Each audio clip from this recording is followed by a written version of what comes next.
Buenas. Bueno, voy a arrancar con mi presentación. Y esto es una charla de una historia de amor. Mi historia de amor con las ideas de la libertad. Y tiene 3 capítulos, porque en la medida que uno va estudiando y va profundizando en esto, el romance va surgiendo de distintas maneras.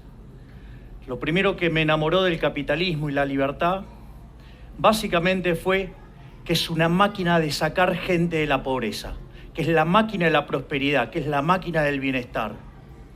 Pero claro, cuando uno avanza en esta idea, se encuentra con detractores que acusan al sistema de ser injusto. Entonces, el segundo momento del romance arranca cuando uno se empieza a poner a estudiar sobre, básicamente, si el sistema es justo o no. Y uno lo que descubre que no solo que es justo, sino que además es el único sistema que es justo. Y como si fuera poco, la tercera etapa es una etapa estética, donde claramente uno llega a lograr percibir la superioridad estética del capitalismo. Entonces, lo primero que hay que comprender es que la historia de la humanidad es una historia donde básicamente siempre la condición del hombre fue la pobreza. Es decir, hace poco más de 200 años, el 95% de la población del planeta Tierra estaba por debajo de la línea de pobreza extrema. Es decir, vivían con menos de $1 diario, ¿sí? Luego llegó el capitalismo, ¿sí? Y ahora, digamos, en un mundo que tiene 7 veces más de personas, porque hemos superado los 7.250 millones de habitantes, ¿sí? Hoy las personas debajo de la línea extrema es menos del 5%.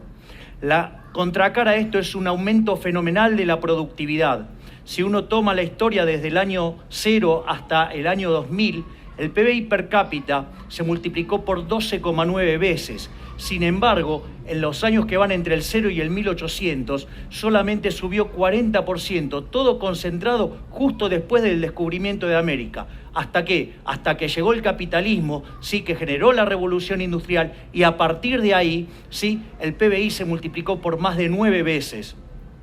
Es decir, y lo otro que se percibe es una fuerte aceleración del crecimiento en el mundo. Fíjense que entre el 0 y el 1800 el mundo crecía a una tasa del 0,02% en términos per cápita. Durante el siglo XIX se acelera casi 33 veces al saltar a 0,65.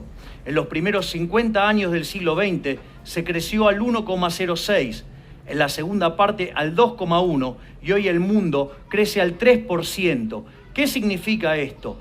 Una explosión de crecimiento, una aceleración fenomenal de crecimiento. Es más, si ustedes consideran que las cuentas nacionales subestiman prácticamente 1,15 el crecimiento, hoy el mundo estaría creciendo cerca del 4,15%, ¿sí? Per cápita. Eso significa que a lo largo de 100 años vamos a estar multiplicando el PBI per cápita por 60 veces. Es decir, que en un siglo, ¿sí? Vamos a estar logrando 4,6 veces más de lo que logramos en toda la historia de la humanidad. Y eso se manifiesta ¿en qué? En el ritmo al cual, digamos, se duplica el PBI per cápita. Digamos, originalmente se tardaba 3.466 años, después en el siglo XIX ese número cayó a casi 107, después a 65-74 en la primera parte del siglo XX, en la segunda 33-35 y ahora 23,45, ¿sí? Entonces, ¿dónde está la lógica de esto? ¿Qué es lo que sostiene toda esta magia? La libertad, es el modelo de la libertad. Es decir, aquellos países que son más libres, crecen más que el doble de aquellos que son reprimidos, ¿sí? ¿Y cuál es la consecuencia? Que aquellos que son más libres tienen un PBI per cápita casi 8 veces más grande que el PBI per cápita de los países reprimidos. No solo eso, sino que además el decil más bajo de la distribución, es decir, los que peor están, ¿sí? Ganan 11 veces más de lo que ganan los países reprimidos. Y es más, si ustedes se fijan, los del decil más bajo, es decir, los más pobres en los países libres, ¿sí? Tienen el doble de ingreso que el ciudadano promedio, ¿sí? Del país reprimido. pero como la distribución del ingreso lleva un formato de una chi cuadrado, una log normal, eso significa que el 75% de la población aproximadamente vive menos que con el ingreso promedio. Con lo cual, acá quedaría bien claro que es mucho mejor ser cola de león que cabeza de ratón. Es decir, es mejor ser el último orejón del tarro en un país libre, ¿sí?, que ser un jerarca en un país reprimido. Es más, no solo eso, sino que además en los países que son libres la pobreza es 25 veces menor, ¿sí? Y no solo eso, sino que además, sí, la gente vive más. Entonces, digamos, ¿de qué se sostiene toda esta lógica virtuosa? Son 5 instituciones, las 5 instituciones del capitalismo.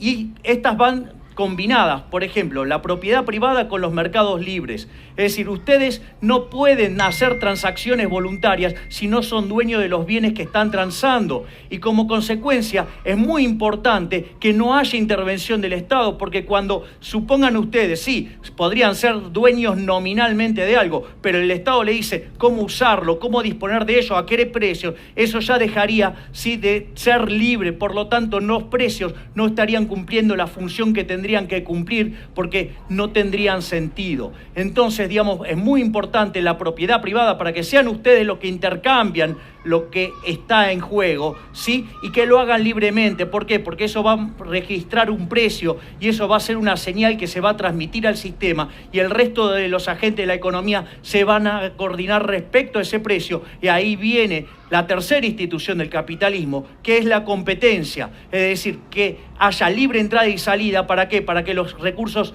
se puedan reasignar entre aquellos sectores donde el precio señala que ahí hay escasez y que hay problemas por resolver, ¿sí? Y como si todo esto fuera poco, aparecen 2 instituciones más, ¿sí? Una es la que tiene que ver con la división del trabajo.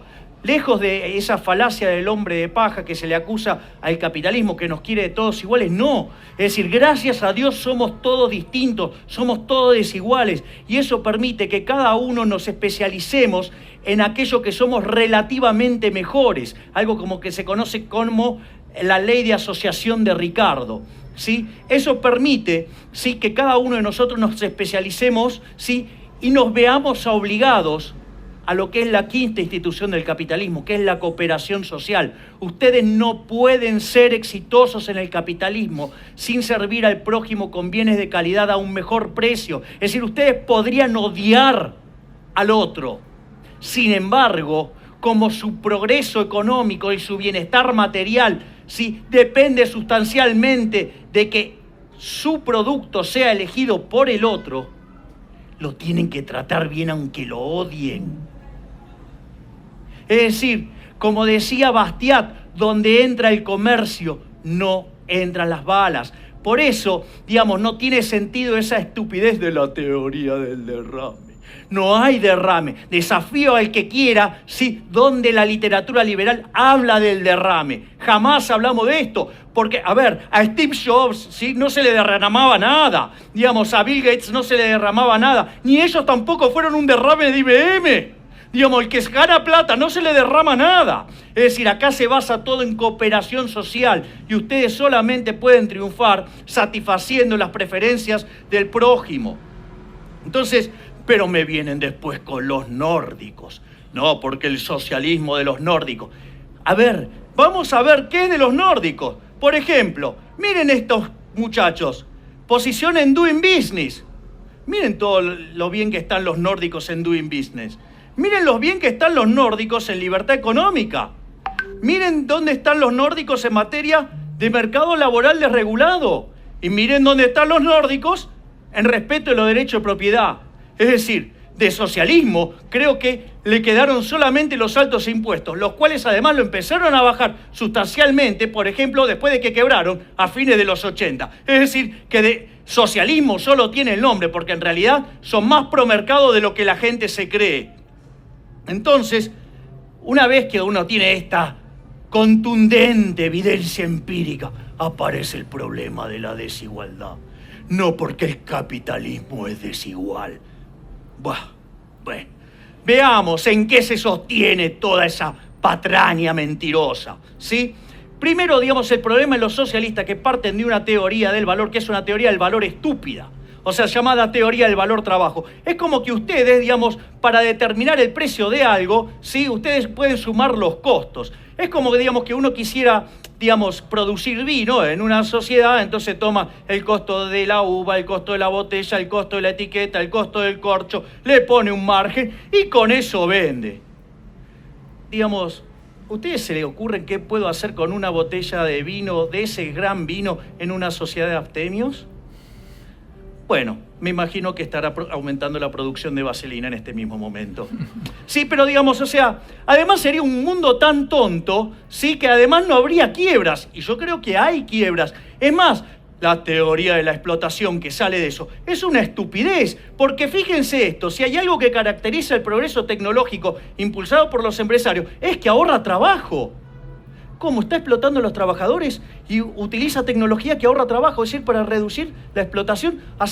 Ahora nos encontramos que en la teoría de la explotación, entonces, en el fondo los empresarios son benefactores sociales. Uy, me parece que los enganché en alguna contradicción.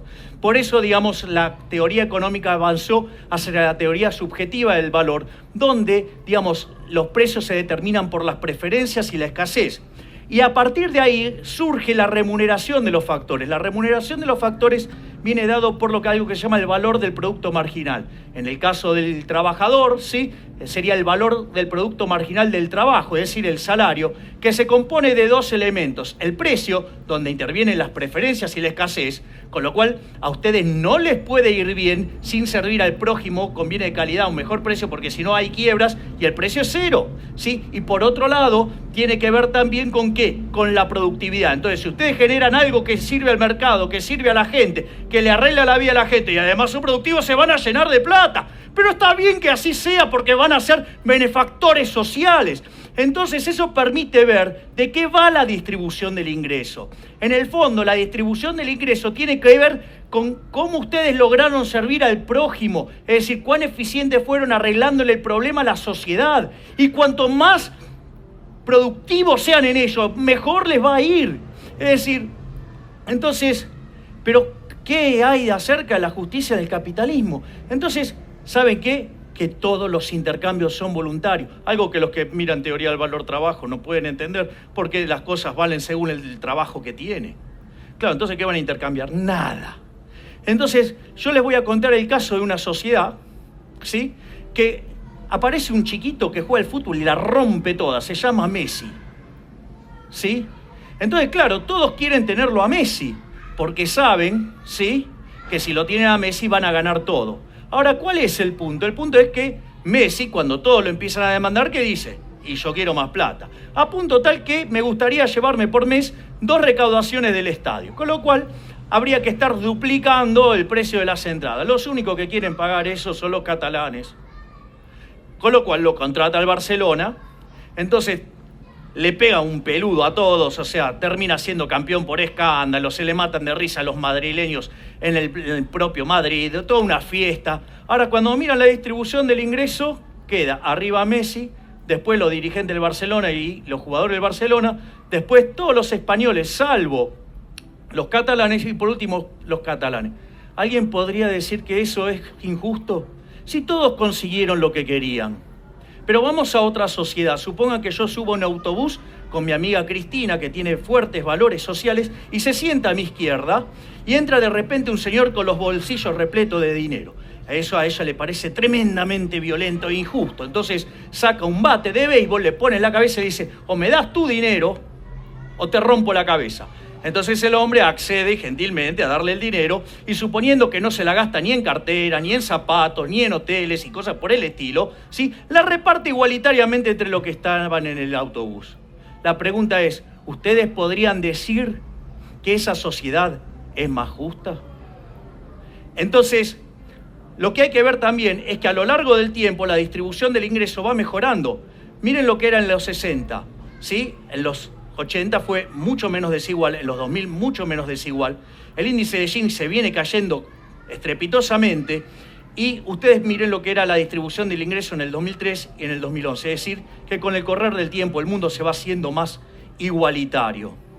Entonces ahora nos enfrentamos a la situación de afirmar con todas las letras que la justicia social es injusta. ¿Por qué? Primero entendamos la lógica populista. La lógica populista parte básicamente de lo que es la forma de la distribución del ingreso. Si debajo del ingreso promedio vive el 75% de la población, hay un negocio electoral buenísimo que es hablar de pobres y ricos y que le vamos a sacar a los ricos para darle a los pobres. Cuando pasa eso, ¿sí? ¿El resultado cuál es? Mire, digamos, electoralmente garpa un montón, ¿sí? Porque ustedes le están hablando del 75% de la población, pero lo que hay que entender es que la torta no es algo que está fijo, sino que por la teoría de la distribución, ustedes ya vieron que es un proceso dinámico que se genera en el mercado, porque si ustedes produjeran algo que no les sirve a nadie, van a la quiebra y no sacan ningún ingreso. Consecuentemente, ustedes ahí lo que tienen es que la lógica del populismo y el socialismo lo que hace es destrozar los incentivos, hace que la torta termine siendo más chica y que todos terminemos siendo más pobres. De hecho, digamos, siempre fue un sistema basado en generar gran cantidad de miseria. Entonces, digamos, ¿qué decía Milton Friedman de estas cosas? Decía que aquella sociedad que priorice la igualdad por encima de la libertad no va a conseguir nada de ambas. En cambio, aquellas sociedades que prioricen la libertad por sobre la igualdad va a conseguir mucho de las dos cosas. Es más, ya lo decía John Stuart Mill, digamos, aquellas sociedades que se preocupan más por la igualdad que por la libertad termina siendo una sociedad de saqueadores. Entonces acá aparecen dos grandes logros del liberalismo que tiene que ver con la igualdad ante la ley, ¿sí? Veamos el caso de lo que se llama la redistribución del ingreso y en el caso de los impuestos progresivos. O sea, cuando ustedes ponen impuestos progresivos, es decir, aquellos que gravan con mayor fuerza a los que mejor sirven al prójimo, conviene de mejor calidad o mejor precio, ¿sí? Ustedes eso lo que implica es tratar de manera desigual frente a la ley a la gente, castigando al exitoso, con lo cual castigan a la producción. Y además, le aviso que, digo, este mecanismo es un robo, digo, porque es ni más ni menos que hacer caridad a punta de pistola, ¿sí? Entonces, digamos, cuando ustedes caen en esto, sin lugar a dudas le va a ir mal. Entonces, en el fondo, lo que ustedes tienen que comprender que estamos frente a una discusión de valores. Por un lado, el socialismo, basado en la envidia, el odio, el resentimiento, la desigualdad ante la ley, el robo y por sobre todas las cosas tratar de igualar a los que somos desiguales. Consecuentemente, un sistema violento que siempre se aplicó por la fuerza y se llevó puesto más de 100 millones de vidas humanas. Y por el otro lado tenemos el liberalismo, el capitalismo, que no es ni más ni menos que el respeto irrestricto del proyecto de vida del prójimo, ¿sí? Basado en la propiedad privada, basado en los mercados libres, basado en la poca intervención del Estado, basado en la división del trabajo, basado en la cooperación social, donde se premia el ahorro, donde se aprecia el esfuerzo, el trabajo, ¿sí? Y todo esto, sí, sirviendo al prójimo conviene de mejor calidad, un mejor precio. Es decir, el exitoso en el capitalismo no es ni más ni menos que un benefactor social. Pero como si todo esto fuera poco, somos superiores estéticamente. Miren lo que es New York, miren lo que es Cuba. Sí, digamos, yo no conozco gente yéndose de New York para Cuba. Todos se quieren ir al maldito capitalismo. Sí, digamos, es más, o sea, estéticamente hemos sido superiores siempre. ¿Cómo eran los edificios de la Unión Soviética? Eran grises, oscuros, sin ventana, no les daba la luz. En cambio, del otro lado, ¿qué teníamos? Teníamos al Guggenheim, sí, tenemos las Torres Gemelas, sí, el edificio Chrysler, el Empire State, digamos, un conjunto de bellezas, sí. Inventamos la bikini y la minifalda también. Es decir, miren lo que era el auto de los rusos, el Lada. Nosotros tenemos la Ferrari, el Lamborghini, el Maserati, ¿sí? En el fondo, ¿sí? Estamos en una situación donde no solo somos superiores en lo productivo, no solo hemos sacado millones de personas de la pobreza, no solo es el único sistema que es justo, sino que además somos estéticamente superiores. Muchas gracias y ¡viva la libertad, carajo!